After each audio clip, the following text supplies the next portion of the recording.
Morning and welcome to the Core Connection. I'm Mira Rubin here with you on Enlightened World Network. And today's topic, let's see, there we go. Today's topic is desire and how our true heartfelt desires are clues to a fuller expression of our essential selves, our essential natures, and perhaps our purpose. So it should be an interesting conversation. But before we get started, let's take a minute or two to get present. Let's take a deep breath in through your nose and hold it. And imagine clean, crisp oxygen flooding your lungs, flowing into your bloodstream, nourishing all your cells, all your organs, bringing vital life energy to your body and being. And as you exhale any stress, negativity, and let's take another deep breath in through your nose and hold it. This time, let's imagine brilliant, bright light lighting you up from the inside out, illuminating, electrifying, and energizing all your cells, your molecules, your electrons, creating a brilliant beam of light and energy from your heart out into the world. And as you exhale any remaining tension, stress, negativity, fatigue. And now let's press our palms together.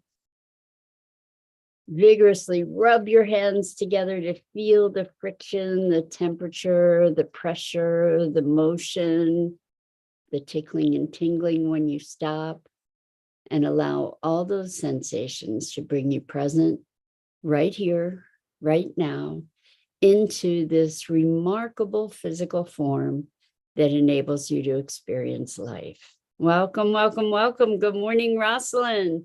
And good morning to everybody else who's joining us. So good to be here with you. So desire. So many of us deny our desires, like our heart's desire.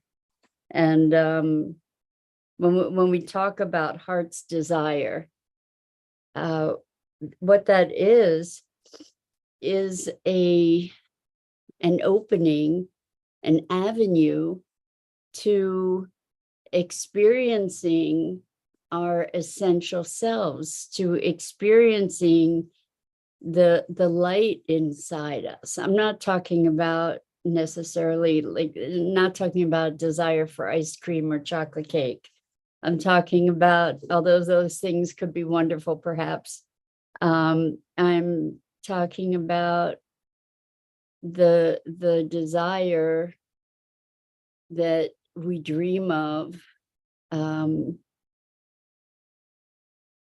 that we don't necessarily know how we would ever achieve, or we can find all kinds of excuses not to pursue that desire.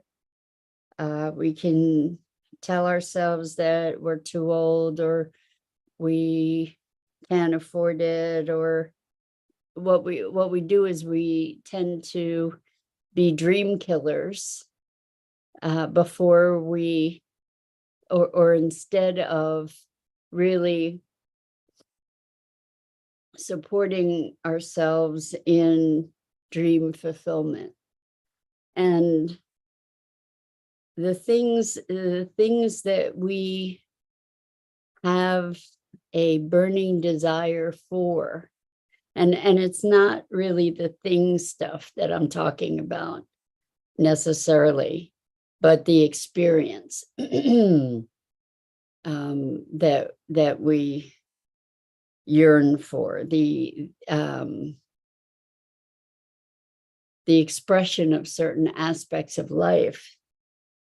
When we allow ourselves to key into those deeply held desires, and find a way to cultivate them and nourish them, to be able to come into fulfillment of them, I tend to believe that what we're doing is more authentically expressing our hearts and souls. Good morning, Dido. So good to have you here with us this morning. Welcome. We're talking about desire, and I'm kind of linking this conversation about desire, or the dimension of desire that I'm talking about, with our dreams and visions. You know, the things that are consistent in our lives in terms of our yearning. You know, something that we would call a vision or a dream. And I don't mean a dream that is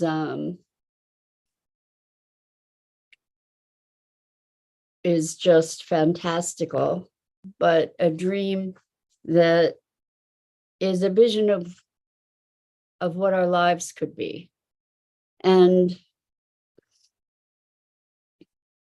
what might be possible if we were to take the steps to fulfill those dreams. And the journey of reaching those dreams is as important, maybe even more important, than experiencing the dream itself. So the kinds of dreams that I'm thinking about are the dreams that are calling us to be bigger than we are, bigger than we know ourselves to be, so that we get to grow into greater capability, greater capacity. And the dreams that I'm talking about are the dreams that kind of scare us to take ownership of. And because why would they scare us? Because typically they're disruptive. Typically they require that we make change, or that we rise to a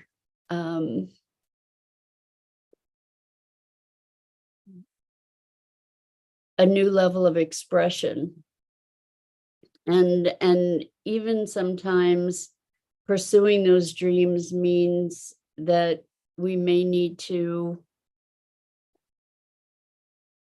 reshape our social structure, cultivate new relationships, maybe let go of old relationships, some of them that might be limiting us, that might not be supporting us in our commitment to fulfill whatever that vision is, that dream. And so it's an interesting conversation. I've spoken to a lot of people about up-leveling the primary people that they surround themselves with, because oftentimes in our relationships we reach a ceiling, or we have old patterns that we're outgrowing, but our relationships sort of want to hold those patterns in place. And so if you're wanting to do creative, outside the box kinds of things, and you're surrounded by people that are quite mired in convention, mired might be a judgmental word there, maybe, that are committed to convention, then you're not going to have a lot of support for your breakout ideas and your breakout potentials. So it's interesting. I'm thinking of crabs in a bucket. And the thing about crabs in a bucket is that when one crab tries to climb out, the other crabs pull it back in to the bucket. At least that's the way the story goes. And I think that that's the way a lot of our social structures work. It was interesting because I've taken to walking my cat, or she walks me she has a harness and a leash.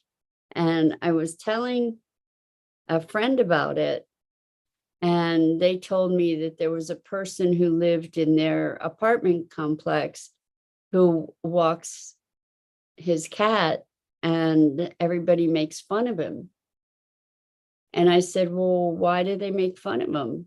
And they said, well, because people walk dogs, not cats. In other words, that's the convention. So if you're breaking the convention, you open yourself to ridicule, which is really kind of standard practice. People will tend to be discouraging or be judgmental or be diminishing when you come up with an idea that is outside of the convention. In fact, that's how we seem to welcome innovations in science or in pretty much anything. Is initially there's dismissiveness, and then there's often I think there's a whole sequence that is kind of documented, but there's ostracism, there's loud objection, and ultimately there's acceptance of something that is new. So being willing to go through that critical phase is one thing, but to strengthen yourself, to be strategic about it enough to find a community of that offers support is really an important thing. Even if it's just one person who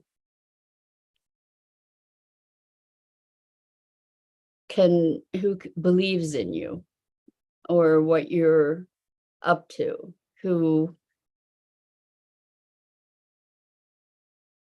is kind of a cheerleader, someone who's on your side, someone who can validate it for you or with you. That can be a really, really powerful and often essential component in being able to fulfill your dreams. And it's not even, as I said, it's not even the necessity for the fulfillment of the dreams as much as it is pursuit of the dream or vision or purpose, because that purpose in and of itself gives us a whole different context for living. And it shapes our resilience, it shapes our mood, it shapes our sense of self, it shapes our perspective on life in so many ways, to have a sense of purpose. And as we think about purpose, a lot of people are engaged in a mission that is kind of white knighting it, trying to right the wrongs of the world. And over the weekend, I was in a meeting with people in the school of thought that Carol Sanford, she has an organization of people that are really looking at how to think, how to generate new ideas, looking at themselves and their own dynamics and how that comes into play. And she talks about how the do-good mentality can create more problems than it solves. So Rosalind says, can the seeking itself become a loop you get stuck in, or is there a sense of identity that's driving the desire? I kind of think maybe it's a sense of desire that might be driving the sense of identity. As a purpose, who I am is in service to that purpose, that expression of life. The seeking can absolutely become a loop that we get stuck in because we're looking for something often outside ourselves that is in fact within us. And I remember years and years of my life being so bereft at not having clarity around what my purpose is. And it was excruciating. It was devastating and depressing. I felt disconnected to life, disconnected to myself, disconnected from meaning. And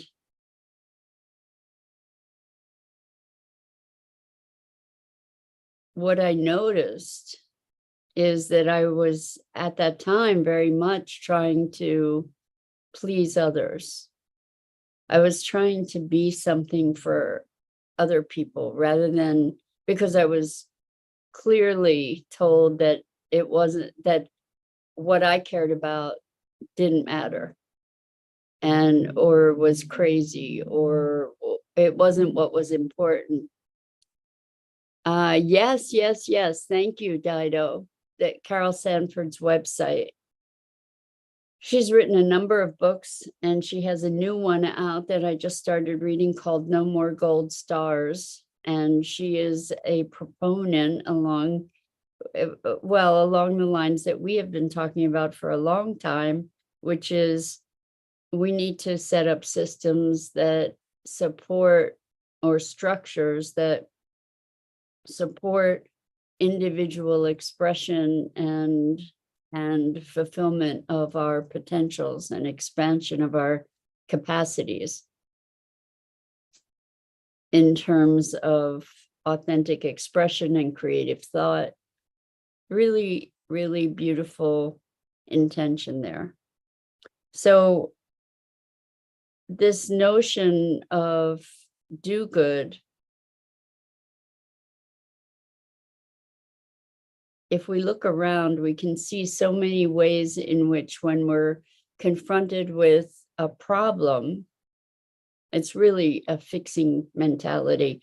When we are confronted with a problem, we go to try and fix the problem. And this problem fixing thing is like a game of whack-a-mole, where you knock out one problem and three more come up.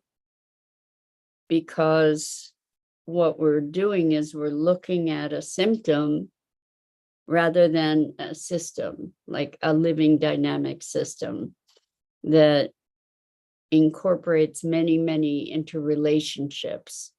And we often isolate our attention on one thing without seeing it in relationship to the system that it's part of. So when we look at purpose,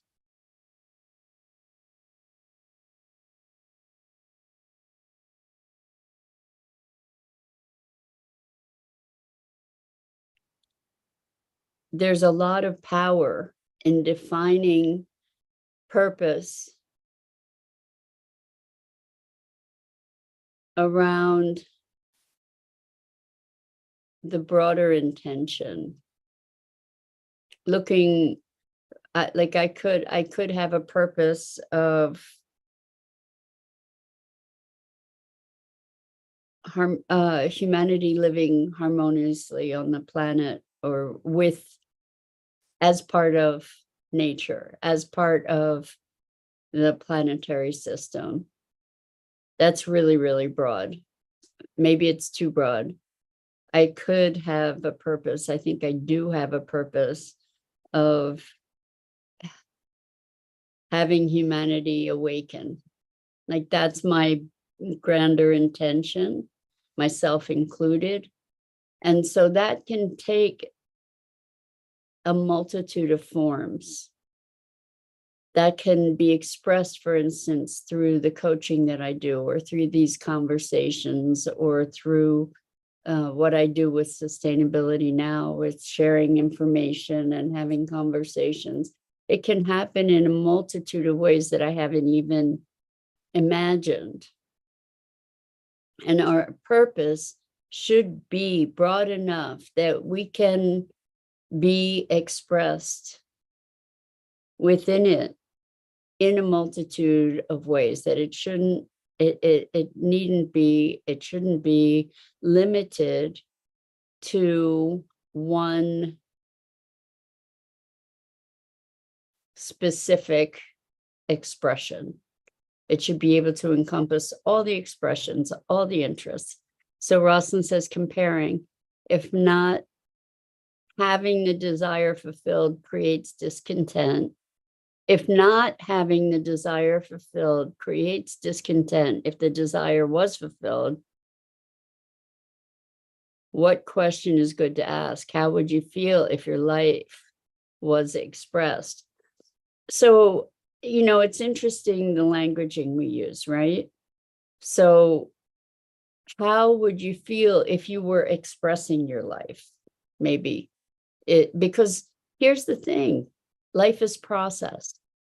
And so, for instance, I have this vision of an eco park that is and it may be that that's morphing now too, but it's a place in my mind where people go and experience a transformation of their relationship with life, with nature, with the universe, that is unifying and connected and accountable, responsible, and integrated. And so that vision, I don't know if it ever needs to get fulfilled, because so much of everything that I'm doing is intended in that direction, is intended toward the greater commitment around awareness. So the idea with a purpose and this heart's desire thing is that we live into it. It's not something we get done necessarily. There may be expressions of it. There may be physical manifestations of it. There may actually end up being a place that is this eco park. And it's the thing behind the eco park, what generated that is the actual purpose. The eco park is an expression of the greater purpose, which is for us all to wake up, to shift our being in such a way that we live differently, that we relate to each other differently, that we relate to the planet differently.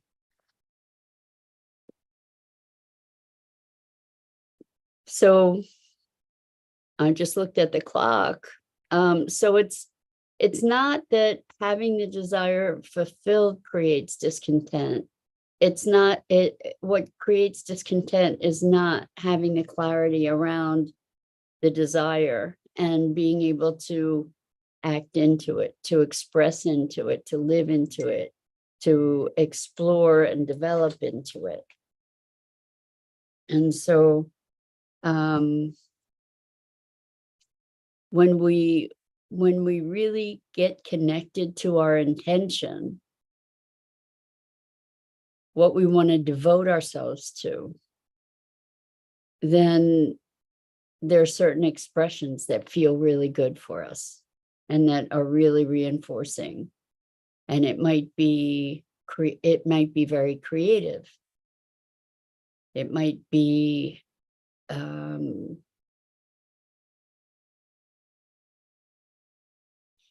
there are a multitude of ways it could express itself. So the thing is to connect to that heart's desire, like the expression. One of the things that I have been desiring for years and years is to be traveling on the road. And it's something that's emergent for me. And it is going to call me to be bigger than I am. But it's an adventure that's been calling me for years. And so I'm moving more and more closely to it. Dido says, I love how you make these distinctions. It's about having a clear desire, a clear intention, a clear devotion. Then our expression can emerge. Love it. Thank you, Dido. That's awesome. You got it. You got it. That the expression can have a multitude of forms. It doesn't have to look any particular way. So anyway, I have to jump. So it's always a pleasure being with you, and I so appreciate you. That's it for today.